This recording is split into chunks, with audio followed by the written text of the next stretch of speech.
Halo semuanya, selamat datang lagi di sesi bedah materi kita. Hari ini saya benar-benar semangat banget karena kita bakal ngupas tuntas sebuah peluang bisnis UMKM yang jujur aja sering banget lewat dari radar kita.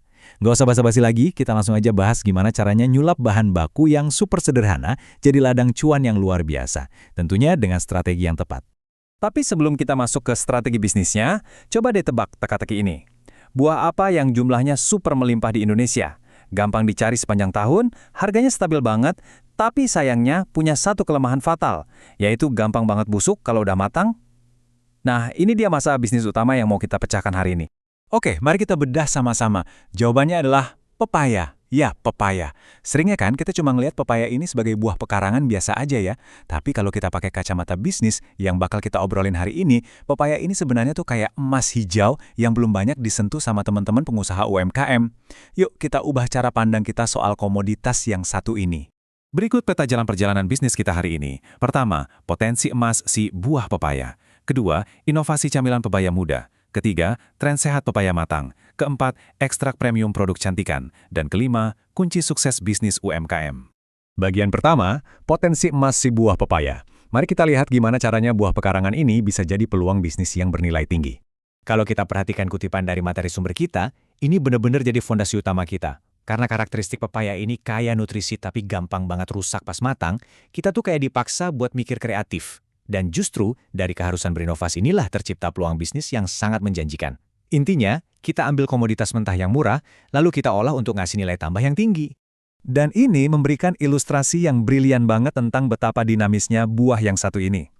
Coba bayangin, strategi bisnis Anda tuh bisa langsung bercabang dua cuma dari tingkat kematangannya aja. Di satu sisi, pepaya muda bisa ngebuka pintu ke pasar cemilan awet yang tahan lama.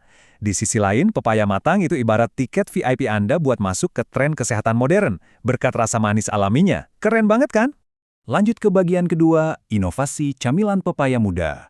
Kita bakal fokus ke transformasi pepaya mentah jadi camilan-camilan gurih yang nagih. Produk pertamanya adalah keripik pepaya. Rahasia dapurnya apa? Pepaya yang diiris tipis-tipis banget, direndam dulu di air kapur sirih, supaya teksturnya jadi super renyah pas digoreng. Karena ini camilan kering, daya simpannya otomatis bisa tahan berbulan-bulan. Marginnya lumayan, dan cocok banget buat jualan online. Pilihan rasanya juga macam-macam nih, ada balado, pedas daun jeruk, keju, sampai rumput laut. Ini varian-varian yang udah terbukti laku keras di pasaran loh. Selanjutnya, kita punya abon pepaya. Jujur, ide ini cerdas banget. Pepaya muda diparut, diperas, terus dimasak bareng rempah tradisional dan santan sampai benar-benar kering. Hasilnya, teksturnya itu bisa dibilang mirip banget sama abon daging sapi atau ayam. Ini pas banget buat nembus pasar konsumen yang cari alternatif lauk ekonomis atau bahkan pasar vegetarian dan plant-based yang lagi tren. Modal sayuran, tapi daya tariknya sekelas olahan daging. Produk ketiga dari pepaya muda itu manisan. Cukup dipotong dadu atau dibetik bunga, terus direndam di dalam sirup. Visualnya langsung jadi cantik, berwarna-warni, dan menarik banget. Manisan ini punya masa kadaluarsa yang panjang. Makanya nggak heran kalau produk ini selalu jadi incaran utama pas lagi musim liburan, hari raya, atau sekedar buat stok camilan keluarga di rumah. Kita masuk ke bagian ketiga, tren sehat pepaya matang. Di sini, kita bakal lihat gimana tren kesehatan mengubah cara kita menikmati bahan tradisional. Nah, yang paling menarik dari konsep ini adalah gimana metode camilan modern bisa memecahkan masalah pepaya yang gampang busuk tadi dengan sangat cantik. Namanya fruit leather. Jadi, selai pepaya matang dicampur sedikit perasan lemon, terus dikeringkan di oven sampai jadi lembaran tipis yang kenyal. Ini tuh solusi brilian buat bikin camilan anak-anak yang kaya serat, kekinian, dan pastinya awet disimpan lama. Kalau kita lihat tabel ini, sebagai pengusaha, Anda bisa milih dua rute model bisnis. Rute B2B, Anda bisa jual pure pepaya beku yang divakum kedap udara ke kafe-kafe atau toko minuman boba. Mereka butuh banget bahan baku buah asli tanpa mau repot ngupas setiap hari. Atau, Anda bisa pilih jalur B2C dengan mengolah pepaya matang jadi dodol atau jenang yang legit. Ini ngasih sentuhan modern ke jajanan tradisional dan langsung nyasar konsumen akhir. Dua-duanya sama-sama bikin cuan ngalir terus. Bagian keempat, ekstrak premium produk kecantikan. Bersiaplah, karena ini adalah titik puncak transformasi bisnis kita hari ini.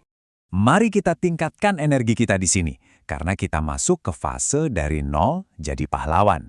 Kita keluar dari urusan dapur dan melangkah ke dunia barang non-makanan yang margin keuntungannya jauh lebih tinggi. Jadi, poin krusialnya ada di enzim yang namanya papain ini. Enzim rahasia ini ternyata sangat efektif banget buat mencerahkan kulit dan mengangkat sel kulit mati.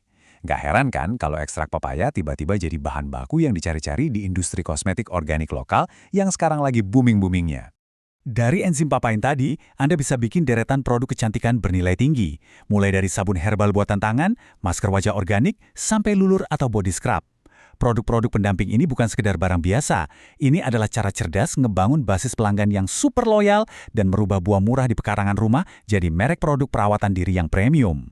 Bagian kelima, kunci sukses bisnis UMKM.